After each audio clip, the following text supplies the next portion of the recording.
Mpenzi mtazamaji, kama ndio kwanza unafungua channel yako ya Tifu TV, tafadhali subscribe ili uwe mwanzo kupata video zetu mbalimbali za ndani na nje ya nchi. Share video hii bila ya kusahau kudondosha comment yako, kwani ni muhimu sana.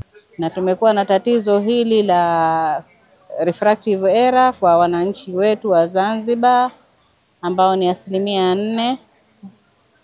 Kwa hiyo tunatoa miwani hii, tunashirikiana na shirika hili la Specsavers ambao wanakuja mwaka mara 2.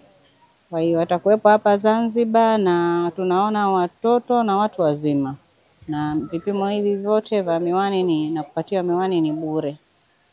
Tunalishukuru sana Serikali ya Mapinduzi ya Zanzibar kushirikiana na wadau hawa, wameona umuhimu wa kutoa huduma hii hapa kwetu. Walio wengi wanyonge hawana uwezo wa kununua miwani, kwa hiyo inasaidia sana kuboresha afya ya wananchi wetu, hususan kwa afya ya macho. Muda ambao tumekuwa tukifanya hii huduma, challenge ambayo tumekuwa tunaiona kwa wingi, wagonjwa wengi wamekuwa wanapata changamoto za cataract, hata wenye umri mdogo tumekuwa tunaona kwamba wengi wanakuwa wanaanza kupata changamoto ya cataract, mtoto wa jicho kwa lugha nyingine, na hii inatokana na jua na kutopata elimu ile ya kutunza macho.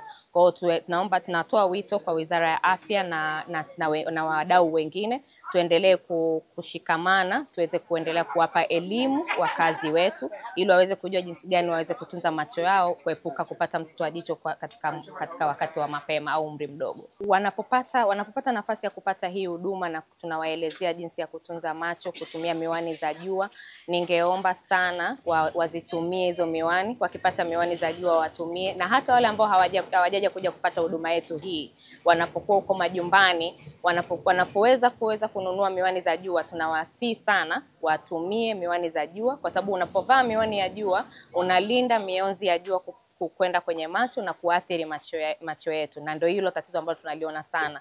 Watu wengi wanapata cataract kuanzia umri mdogo kutokana na kutotunza na kulinda macho yetu. Mimi nilikuwa macho yangu kidogo hafifu, sioni mbali, shoti sioni mbali, lakini sasa hivi alhamdulillah, tangia nilipopata huduma hii naona alhamdulillah, namshukuru Mungu. Mungu ajalie awalete tena hawa inshallah. Nimekuja hapa kwa habari ya Tifu TV inakupatia video mbalimbali kutoka ndani na nje ya nchi. Tafadhali endelea kutufuatilia kupitia channel yetu ya Tifu TV, YouTube, Facebook, Twitter na Instagram. Bila kusahau kudondosha comment yako, kwani ni muhimu sana. Tifu TV tupo kijamii zaidi.